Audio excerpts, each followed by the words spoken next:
everybody. Do we want to go to our intro slide? We can certainly do that. Just a couple really quick housekeeping things, I think, before we get started. Um, we are recording this, so it will be posted to the WASA YouTube channel. If you want to go back or you want to share this information with someone who wasn't able to attend. Uh, and after this training session, I will go through for those of you who are in attendance, and I will make sure that you're entered into the registry as having participated in this webinar. And I'm going to kick it over to Jackie to get us started here. Hey, everybody. Good morning. Happy Tuesday. Hopefully everybody is still riding that high from the Super Bowl. Um, I am Jackie Scott. I am a statewide organizer with Wisconsin Youth Company and the Wisconsin Partnership for Children and Youth, and really excited to be joined by Jen today. Good morning, everyone. I'm Jen Smith with the Wisconsin Out of School Time Alliance. I'm also working with the Partnership for Children and Youth. And so we're going to be chatting today about telling our stories through social media. And Jackie's going to really get us started thinking about what that might look like. I'm gonna try, y'all, but I see very few people on camera, and I am an interactive kind of person. And we did this training live at the conference. So if you're out there and could participate with us, I would certainly appreciate that. Um, and we are going to talk about what does advocacy look like? How can you promote your program through social media in order to make sure that people know about the good work you're doing? All right. I can't go to the next slide, Jen. So first thing I want you to think about, and I'm going to ask some people just to hop off mute and jump in here, is this sort of juxtaposition between what people think after school looks like and what does it actually look like. So what do you hear people think about after school? And perhaps, Jen, is this the wrong framing for some of these folks? Maybe aren't after school. No, I think, yeah, what your program, what do Yeah. people think happens in your program, and what do you know is really happening? What is actually happening versus what is the perception versus the hmm reality. So feel hmm free to either use the hand raise or hop off mute. Throw it in the chat. What's the difference between what people perceive and what's the reality?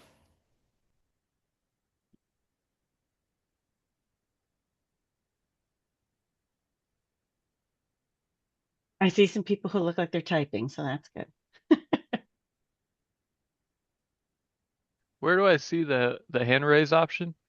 Oh, They react. There's a little heart, Okay.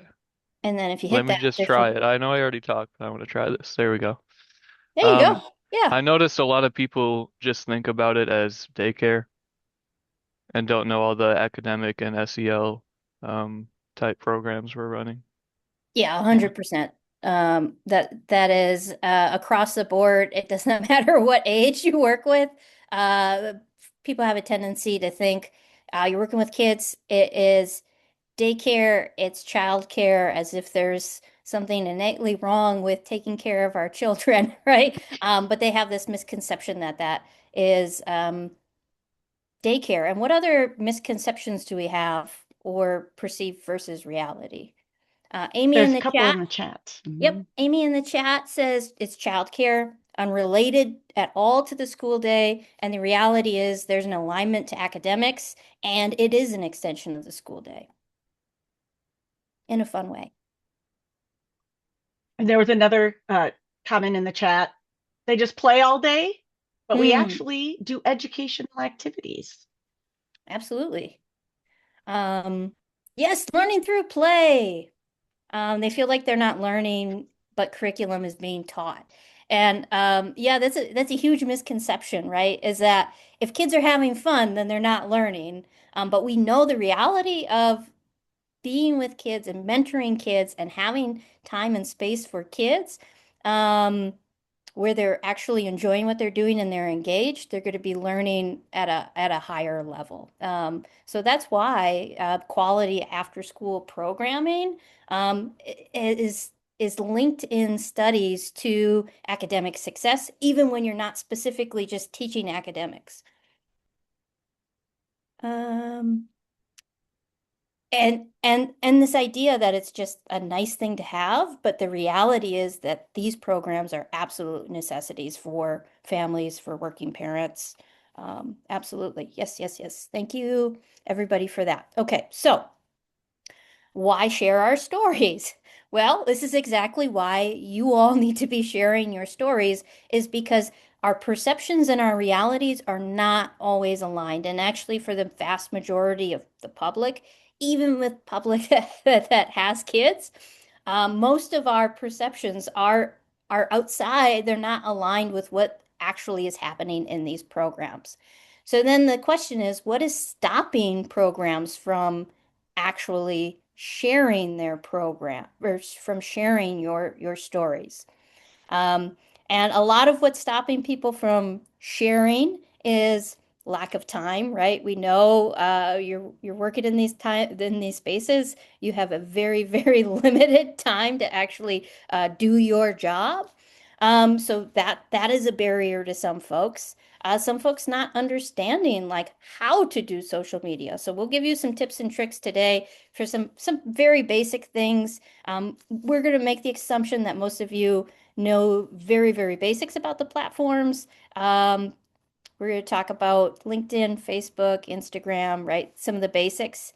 Um, and then how to use those, and then hopefully overcome some of those barriers that's stopping you from sharing your story. Because although time might feel like a barrier, it's absolutely imperative that we do share these stories to change that perception of how people view these programs.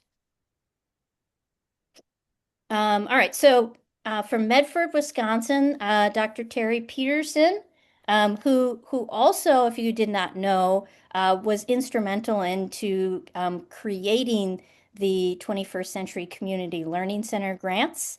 Um, so Terry Peterson has this quote that if not now, when? And if not you, then who?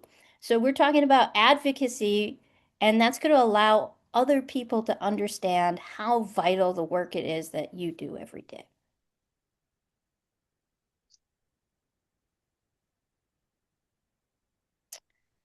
All right, so what do you need for effective messaging? If you can't do effective advocacy unless you have an effective message.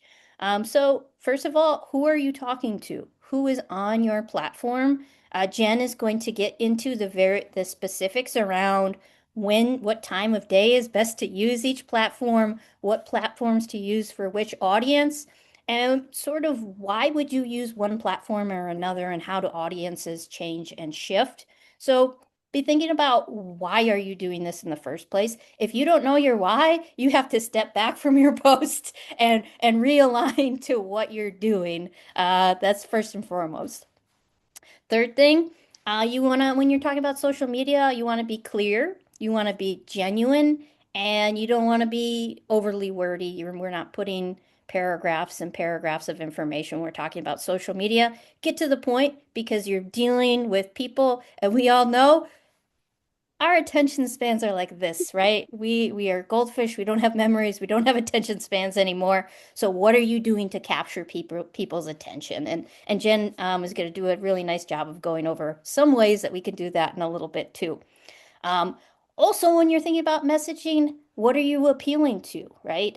You want to appeal to the head. You would want to use some data to back up, like what is the research and data behind your program, and some numbers behind it, as well as the heart. What are some personal stories?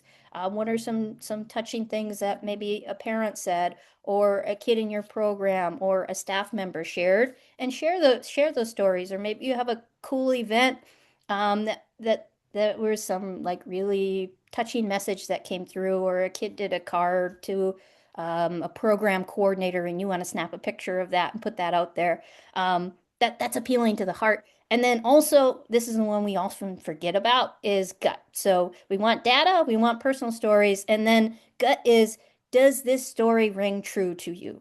Like, that's it. And if you have all three of those things in there aligned, you've got a good post. And then structure with a clear storyline.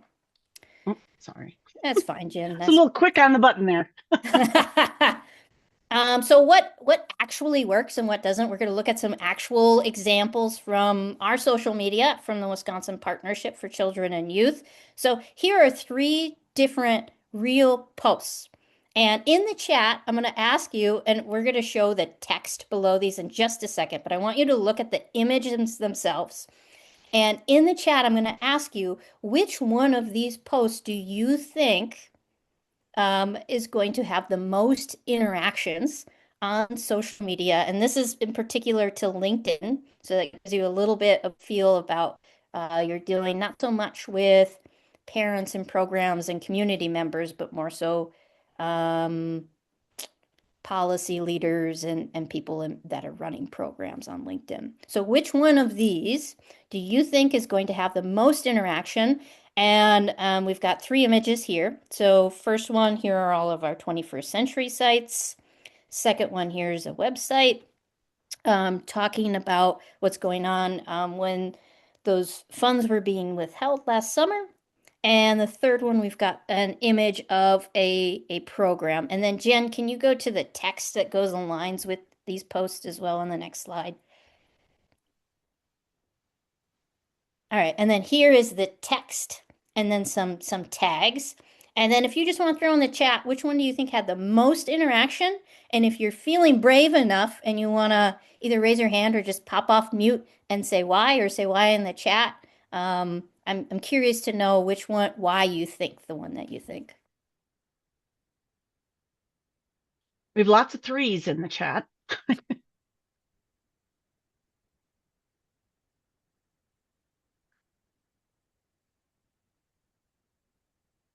Depends on who is seeing it, the information. Oh, it's moving. What information they need. I would say one or three. Two.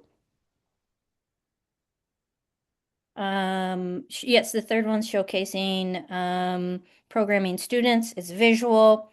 All right, do we want to see what the answer is for the actual interactions? Because social media, we get algorithms and it tells us on the back end how many people are actually looking at stuff, clicking on stuff, and viewing stuff. So the first one to see visually, this is how many 21st Century Community Learning Center grants we have in the state. They're all over the place, right? And we can visually see that, really nice visual. We had a lot of people seeing that, and it is short and to the point, right? Very clear visual message. Second one, what the heck fell flat on this one? Well, it's LinkedIn, and it's a link you're going to click on to go to an article and read something. How many people are clicking on articles in their free time and reading them? Not a whole lot of people out there, right? So you could see how many people viewed this article. A big old whopping 0 people looked at this, right? So what's that telling you? We need to have different ways of interaction. This third one is a good representation. It shows you about the same number of people looked at this as the first one. You see, we have more people interacting with this. We have more comments on this because it's an actual program that people can, for this one, they were interacting with their own program and saying like how awesome this post was, right? And that's what we want to see happen for your program, right? We want to see people interacting and getting to know the work that you're doing, and that's good example of using tags, visual images, and then actual things happening in a program. All right, Jen? All right, so just to wrap this part up, what do you need? We as people, as humans, are storytellers. And that's what we ask you to do for your programs with social media is to tell the story of your program. It brings us to bigger issues, fosters connections, and can bring information to life. We've got this beautiful Brene Brown quote: "We humans are emotional, feeling beings who, on rare occasions, think." Goes back to that example of above, right? We're not clicking and reading through whole articles. Rarely do people do that anymore. So how can you bring a story to life that has a real beginning, middle, and end, head, heart, and gut? And if you can make people feel, they're more likely to listen. Be authentic, use your voice, or if you have program coordinators and things like that, have them use their own voices and tell their story. Maybe it's a short video clip, right? Maybe it's a visual. Maybe it's a really beautiful way of ending the day with like a daily joy that they share out. What does that look like, and how can people authentically share that? When possible, connect your story to larger impact, right? We oftentimes silo ourselves out in these programs, but at the heart of this work, we're all better together. And when we can connect and share our stories, and people see that it doesn't matter if you're in Pittsville or in Watoma or in Green Bay or in Milwaukee or in Madison or in Ashland, like we all have similarities across the board, and that every single kid deserves to have access to these programs. And by sharing these stories, we're going to get closer to there. And we can do that by sharing an authentic message. Also, are you talking about the larger impact? Do you have rich visuals, meaningful, relevant information?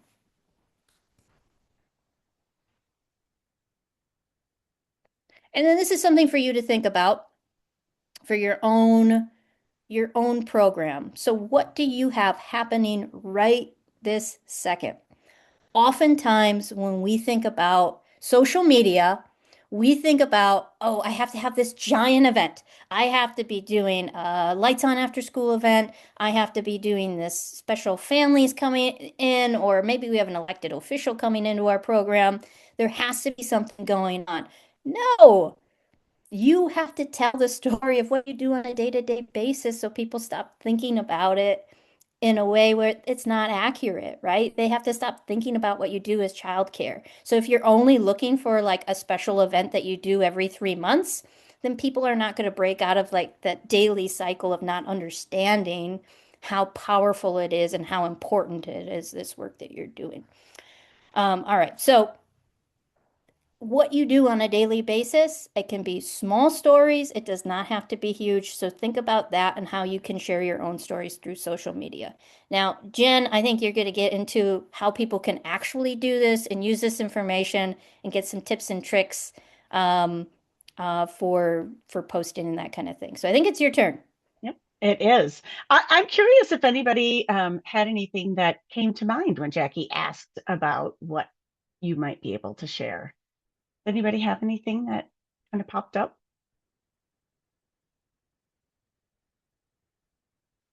These are the challenges, right? Creating content. Again, day-to-day happenings, right? It doesn't have to be high level exciting. We're having this huge event.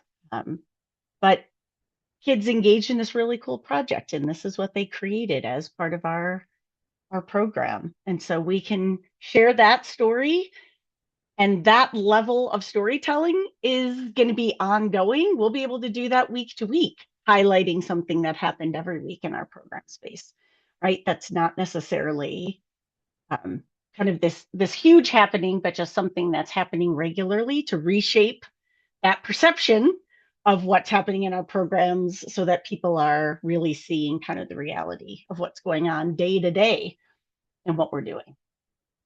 All right, so we're going to jump into a little bit of how to.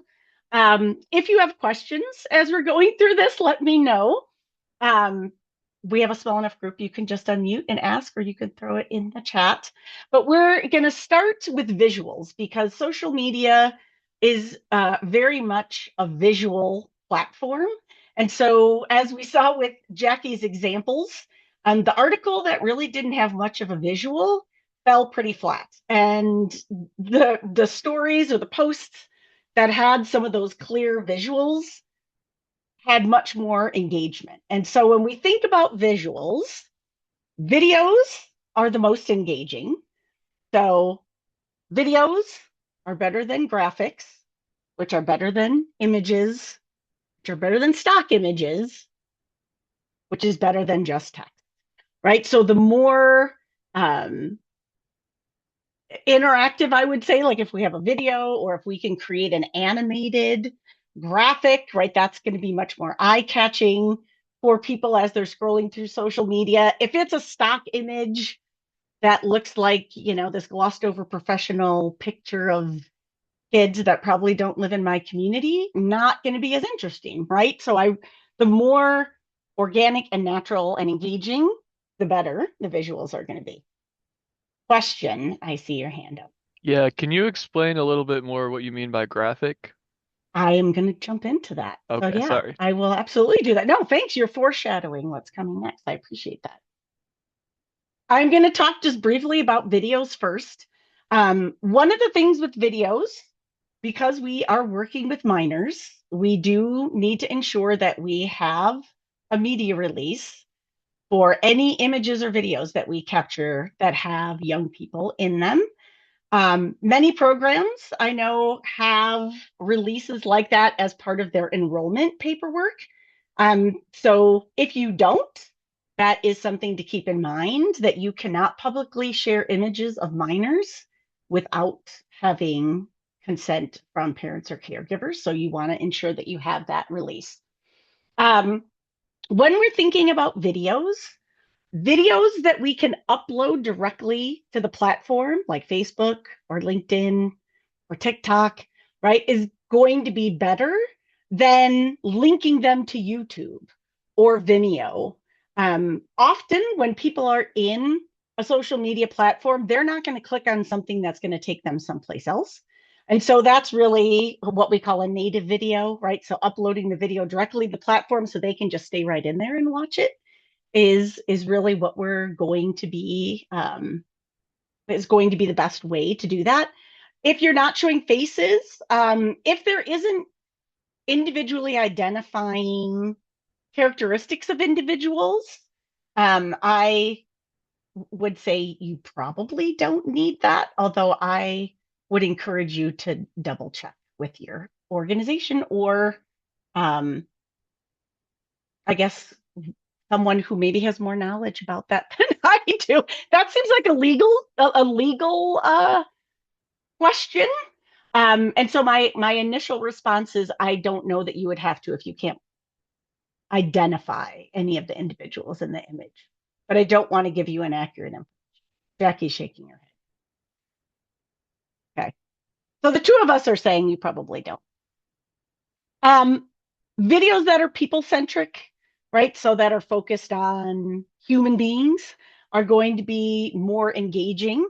And you don't really need to overproduce your videos. And so I think sometimes, and this, I'm guilty of this myself, we sacrifice good because we're going for perfect.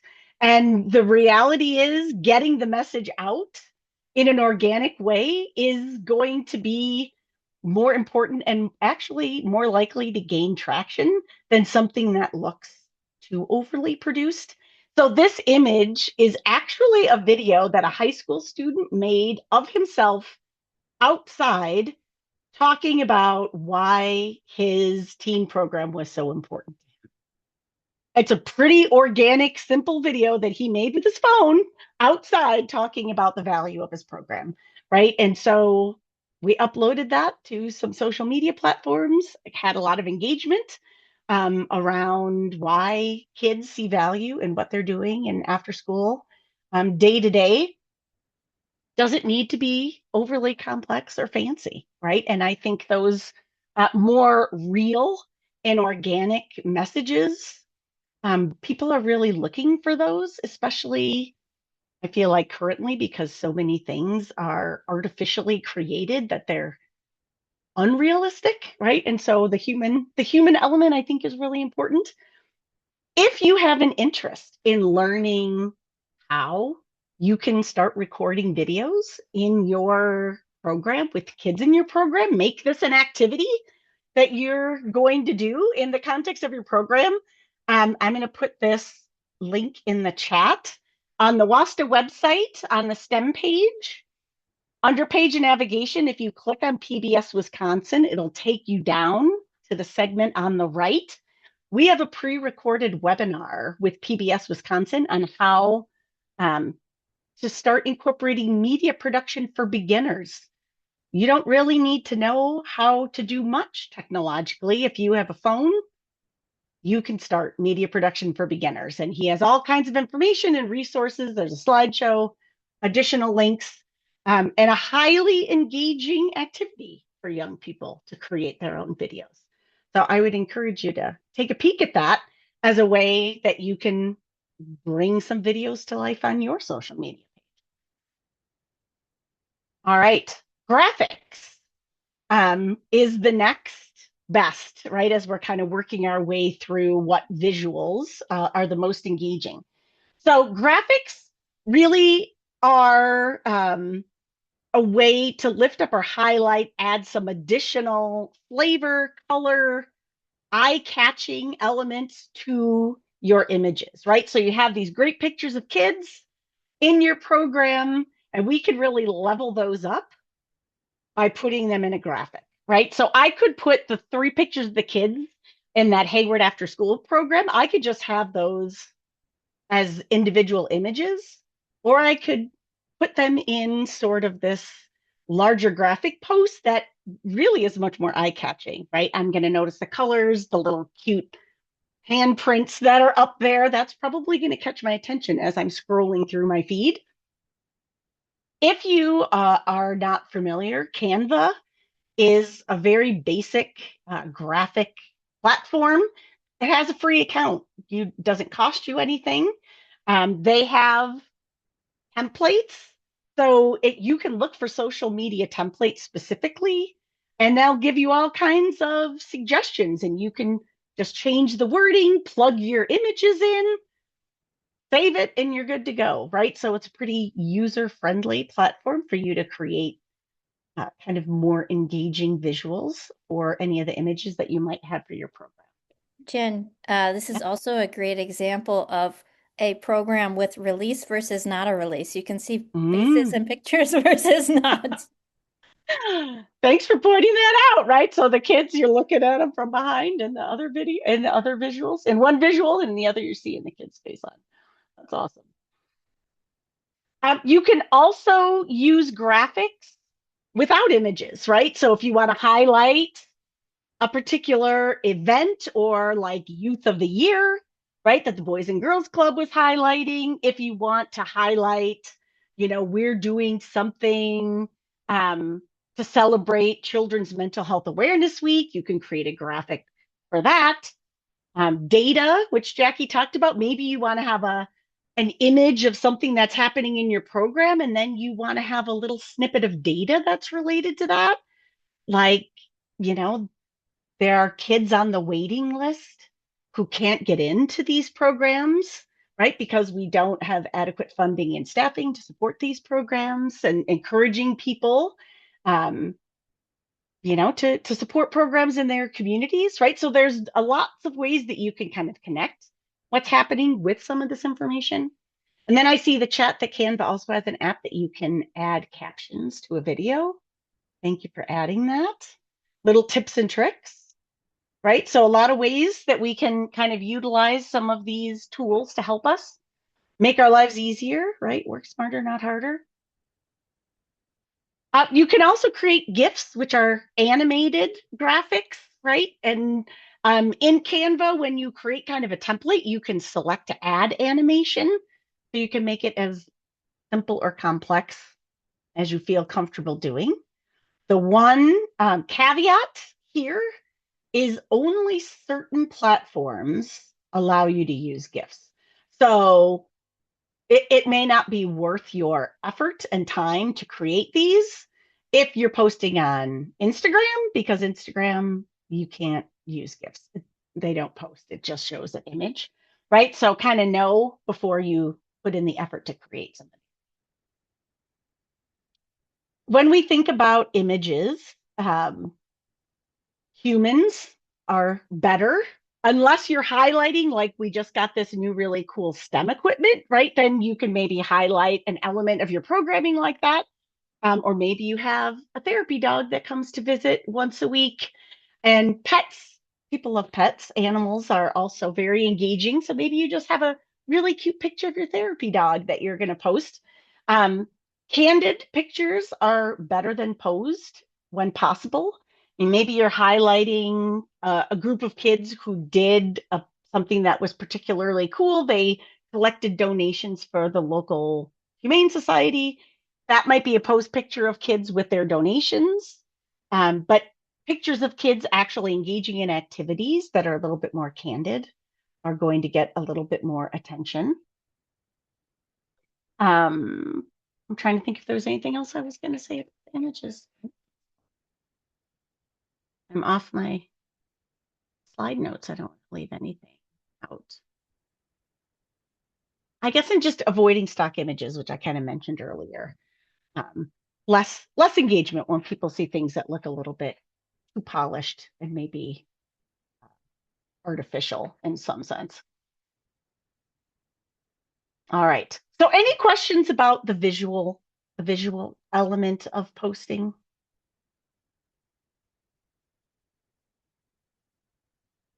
All right. So when we're thinking about posting, there's two pieces that Jackie brought up earlier in the post that she had shared as examples, as ways to really garner some additional engagement with our posts. One way is by tagging other accounts in your posts. So if you are highlighting a trip that your group took to a local business, right, and you tag that organization in your post about that trip, that increases the likelihood that more people are going to see that post. So in this example, we highlighted the Boys and Girls Club of Portage County and the Marshville Clinic Health System, both fairly big organizations, right, in the central Wisconsin community. And because of that tagging, we did get more engagement with those posts. I think we had almost 1,000 views on this post. And I think that's very likely because we tagged those organizations when we posted that. So when we think about tagging, it's like calling out an individual person in a group conversation, right? So here's this really cool thing we did. And hey, by the way, I want you to see that we did this thing, right? And we did it with you. So I want you to see that we shared this information. And so it notifies the person that you tagged, right? So they'll get a notification that says, hey, this group tagged you in their post. And then depending upon their settings, it might show up on their page, or they may see that notification and come and interact with your post.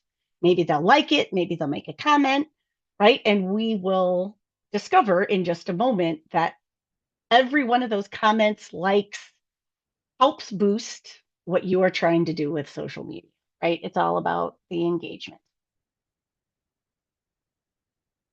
All right. The second element is hashtags.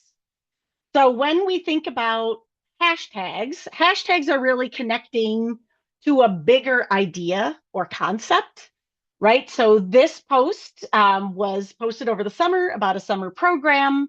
We did a hashtag for summer learning, a hashtag for 21st century learning, right? Those are kind of bigger ideas that are related to this particular program and what they were doing over the summer.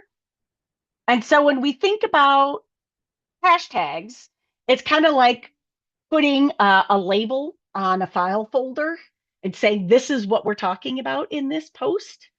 And so if you are in Facebook and you want to search 21 century learning, you will get all the posts that have that as a hashtag if you follow their account or not, right? And so you could see everybody else who's posting about similar things.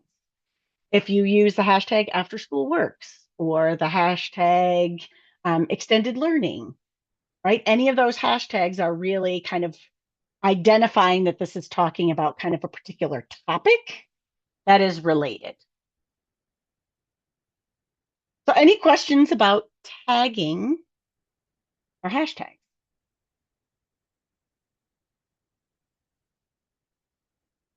All right. At the conference, we had more questions about tagging and hashtags. So I'm going to say either I explained it a little better or you all have a stronger base knowledge. Could be, or a little of both, maybe. Yes. Question. Is there a certain way you like figure out which hashtags to use or a way to like find ones that would get you more engagement? That is a really great question. And I actually started compiling some common hashtags. But it's kind of just sitting right now. So I need to figure out the best way to share that out, but I can certainly share it via email with everybody who's here. And there's some, thanks for joining us. There are some that are like national hashtags, right? Like After School Works is part of a like national campaign to lift up school age programs. 21st Century Learning is also another kind of national campaign. So there are some that we know are more broadly used that I think would be helpful to have. And certain organizations, so depending upon what your program looks like, or if you are affiliated with another organization, like Boys and Girls Clubs have their own hashtags, YMCA's have their own hashtags. And so if you're a Y program, you should probably be hashtagging the Ys more broadly because then you're going to be connected to some of those other Y posts. So it may, you know, your posts might start to infiltrate some of the broader Y posts if you're using kind of those similar consistent hashtags. So I can send out what I have started, knowing that it is incomplete and it is kind of an ongoing document. Great question. So these are just three examples of program posts that I just went out and pulled off of these three platforms, which is really what we're going to primarily focus on today. Facebook, LinkedIn, and Instagram, they kind of all have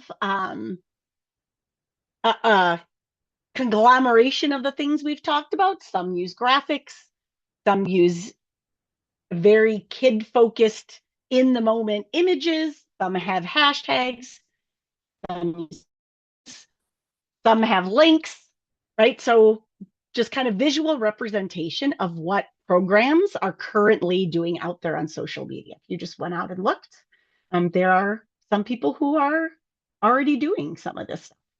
And these are just kind of examples of what it looks like in real life, right? Not posts that Jackie and I have created, but posts that other programs have created that are just kind of out.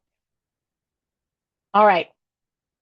I'm going to do a quick review just of the different platforms, and we're primarily going to focus on what I think are the big three that people generally are using: Facebook, LinkedIn, or Instagram. Before I start, though, I am curious to know if any of you currently have social media, and if you do, what platform or platforms you might be using. So you can just throw that in the chat or you can unmute. Are you already doing some of this? And if so, where are you posting? We post on Facebook and Instagram, and we just started a TikTok. Oh, TikTok. Yeah, that's awesome. And Facebook. Like, thank you. Instagram and Facebook. Those are kind of like the biggies. TikTok, I'm fascinated with TikTok. I just don't have the capacity to create that many videos in a week. But I love the idea of TikTok. And I will tell you that on TikTok, I follow a school counselor who talks about creating safe spaces and how can you de-escalate and all, yeah, I mean, just like great content, very short snippets. I think it's great. Okay, Facebook, but I barely use it. right? And that's the other piece of it is it is hard. It's hard sometimes to be consistent. So a lot of Facebook, it seems like, is really kind of the big. All right. So I'm going to go through these kind of quickly. I'm just going to give you some general data about kind of the three most commonly used platforms. Facebook, Jackie and I have had many a discussion because Jackie just does not believe that a quarter of the Facebook users in 2025, summer 2025, were between 25 and 34. It is a myth that it is mostly old people that are using Facebook. And actually, half of Facebook users were under the age of 40.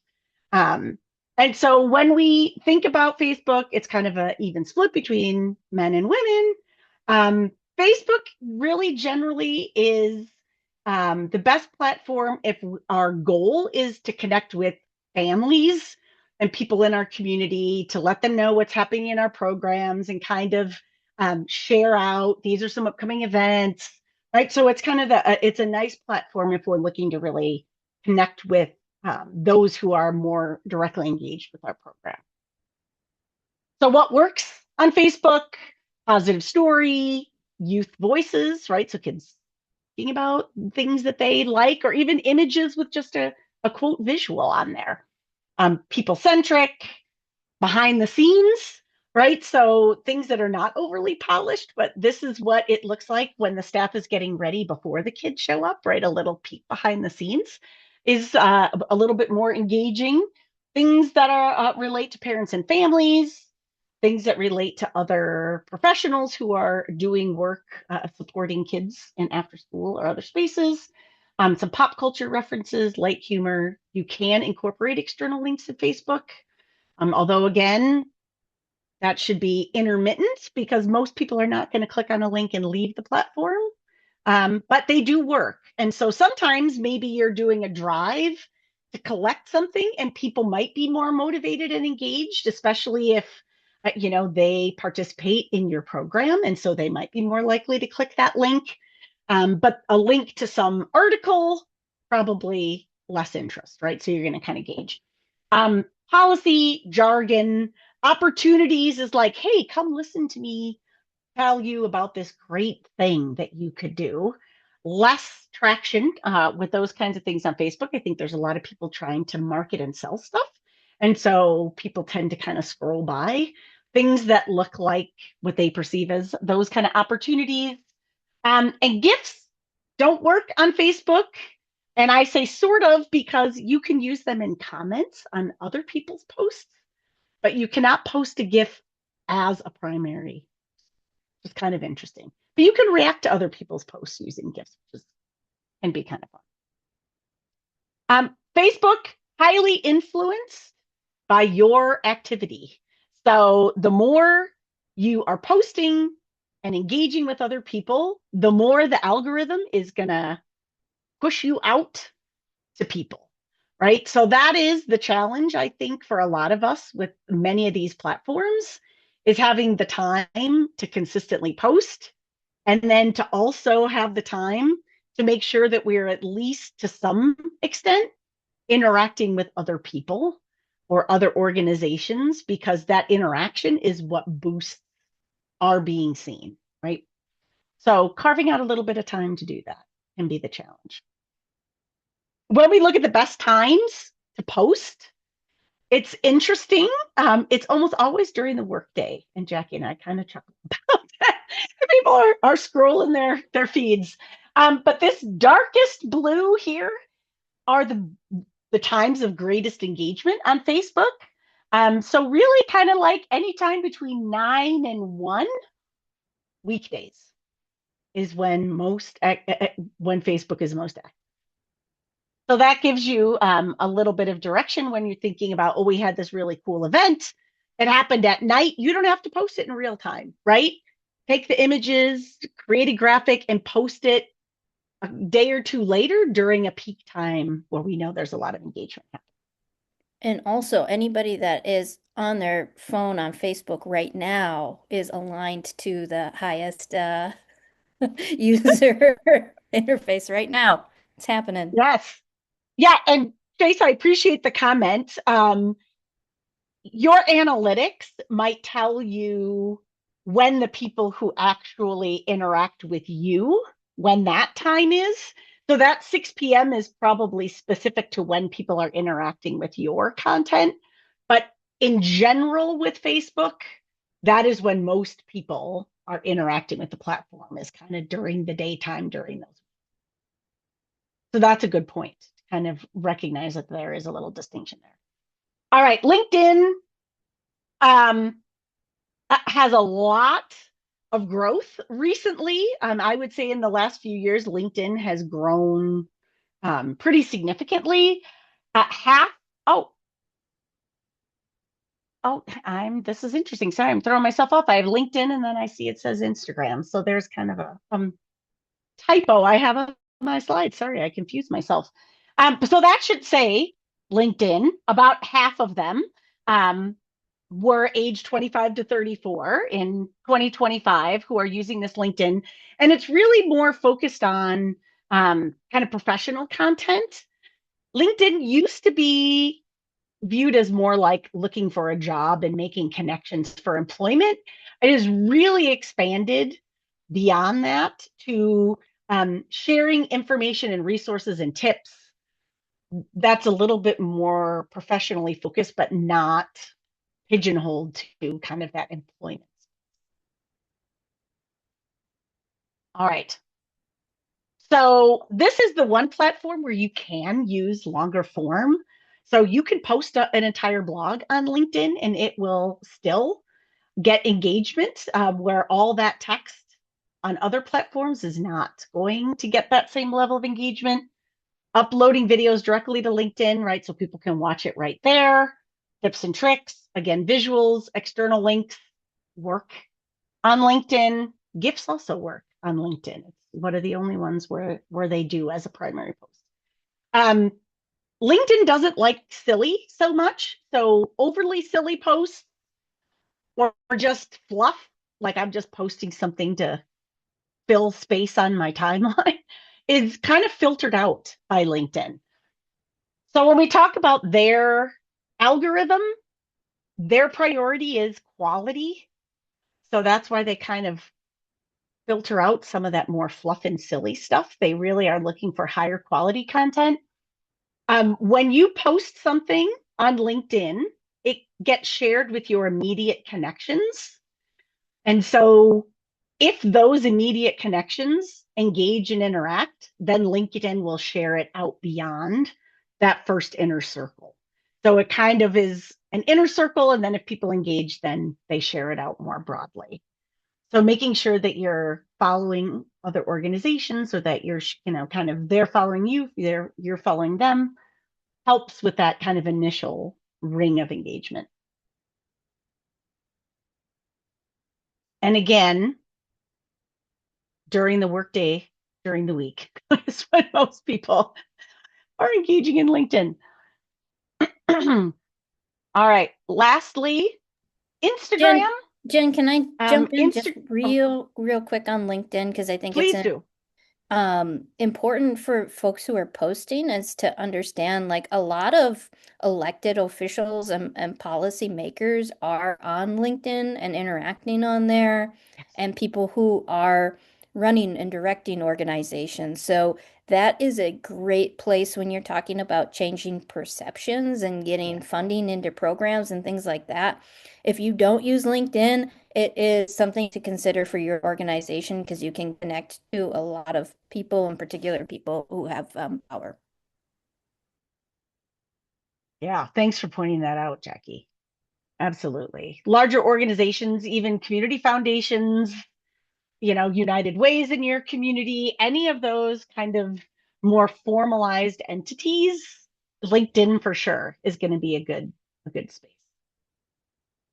All right. Instagram, about 30%, just under 30% were in that 25 to 34 age range. Instagram users spend a lot of time in Instagram, about a half an hour a day. They're kind of just scrolling through what's going on in there. What works? Instagram is very image heavy. not so much text heavy, right? Instagram actually leads with the image at the top of the post, and then the text is below it, where Facebook and Instagram, it's the opposite. It's much more focused on like entertainment, pop culture, positive stories, celebration, youth voice, people centric, right? So if we really want to focus on just highlighting some of the cool things we're doing and not as heavy on maybe some of the deeper content, Instagram is a good space to do that. External links do not work in Instagram, gifts do not work in Instagram. And in general, promotional posts like, hey, come do this thing with us tend to not work as well on Instagram either. So if your primary focus is engaging with families and sharing out information about your program, Facebook is going to be better for that than Instagram. As far as like the Wisconsin on School Time Alliance, our Instagram page has the least amount of interaction across our platforms. So if you have to pick and choose, I would probably have Instagram be less of a priority for your time than Facebook or LinkedIn. Instagram is based on kind of this ranking algorithm. So it's based again on kind of interactions with other posts. So Instagram really requires you to be an active user of the platform in order for your content to get engagement. So if you are not liking and commenting and doing things with other people on the platform, your stuff is probably not going to get, because they kind of rank you based on how much you're engaging. That's that algorithm, that's right, trying to keep you in there as much as possible. And Instagram, again, same time frame, has the greatest amount of engagement, right, during these work hours during the work week. Not so much Saturday or Sunday. So if you maybe don't have enough data about when your followers specifically are engaging, right? Maybe you don't have enough to give you those analytics yet. This is a good kind of guide when you know most people are active on this platform. All right. So when we're thinking about like how am I going to use social media, it helps to have a little bit of a plan to kind of keep us focused. And we don't want to make it too hard, right? So we're not being overly complex, but deciding what really is our goal. Is our goal to connect with families and share information and connect maybe on a more local basis? Facebook might be better for that. Do we want to really spend time ensuring that we're connecting with policymakers and decision makers? Then maybe I want to add LinkedIn, right? And if I want to create just some awareness and some fun engagement around what's happening in my program, maybe Instagram. And I'm going to prioritize based on what is most important for me, which one I'm going to start with. And then maybe I can do two if I have the capacity, right, to do that. So don't try and do all the things. Pick what you're trying to do, and then pick the platforms that are going to help you do that most effectively and efficiently. Make sure that you have a program page and that it's, not an individual page, that you have the name of your organization or your program is the page, and it's not Jen's page that's sharing this stuff. Create a content calendar. It can be as simple or as complex as you want to make it. It can be putting a reminder, writing in on your calendar that I'm going to do this twice a week, just to remind yourself and commit that 2 times a week I'm putting something, because I know the level of engagement, consistent and over time, is going to really drive if people are seeing what I'm doing or not. I have a little spreadsheet that helps me to stay organized. And as things come up, I just plunk it in, because then I don't have to remember it. It's there. And then when I go to schedule, I just have 1 day a week where I go in and I decide what I'm going to post. I have a bunch of stuff there because I kept adding it as I came across it. So it makes my life a little easier. Not everybody has time or interest in doing that, so you don't have to be that complex. But however you want that calendar to look like, just to help you stay a little bit more accountable to making sure you post consistently, thinking about some sort of policy. Who's doing the posting? How are we interacting with posting? Do we want staff posting things? Should they be tagging us or not? How, what do we want that to look like? Have some parameters on what's okay and what's not. Um, and then deciding after several months, do I feel like this is working? I carved out this time. I'm posting twice a week. Have I garnered more followers? Am I getting more engagement? Or is all this time and effort that I'm putting in not really giving me what I had hoped? And then maybe I need to reevaluate what I'm doing. Think about doing something differently or what that might be. All right. Any questions about that? I feel like it's a bit of a whirlwind. All right, Jackie's going to bring us home in our last couple minutes here. All right, got 3 minutes to wrap up. All right, collective impact. So, this is all about why do we do this? Like it is about your own individual program, but more so it's about the field as a whole. Like we all do better when we all do better. And when we can take the time to post about our programs and the cool things that are happening on an everyday basis, and the champions that you are for the field and your staff is, and the impacts on kids and families and working parents that without these programs wouldn't have jobs, some of them, right? So these are very real, and the skills and interests that kids are able to make, and the connections and relationships and social skills and all of it, right? That all gets better when this field gets treated better, and this field gets treated better when the public understands this work in a more real way. All right.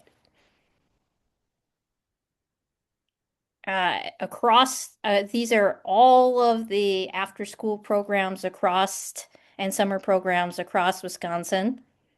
So There's a huge, lot of us out there. huge, huge, especially Green Bay, Madison, and Milwaukee spreading out. There's some deserts out there, but not many. There's a lot of Mm-hmm. programs. Mm-hmm. And then to close us out, never doubt that a small group of thoughtful, committed citizens can change the world. Indeed, it's the only thing that ever has, right? And that applies to a lot of things, but that applies to your work. And thank you for taking the time to do this extra step, because in doing this extra step in promoting your program, you're helping the field as a whole. And honestly, you're making the world a better place. And I know it sounds cheesy or whatever, but it is so true, because you care for the most important people, and that's our young people. So thank you for the work that you do. Yes. Well said, Jackie. Thank you, everyone. We appreciate you joining us today. We'll stay on if anybody has any questions. Otherwise, I'm going to stop the recording and I will send a follow-up email to all of you. We hope you have an amazing rest of your week. Thank you. Oh, Chase. Yeah. Um,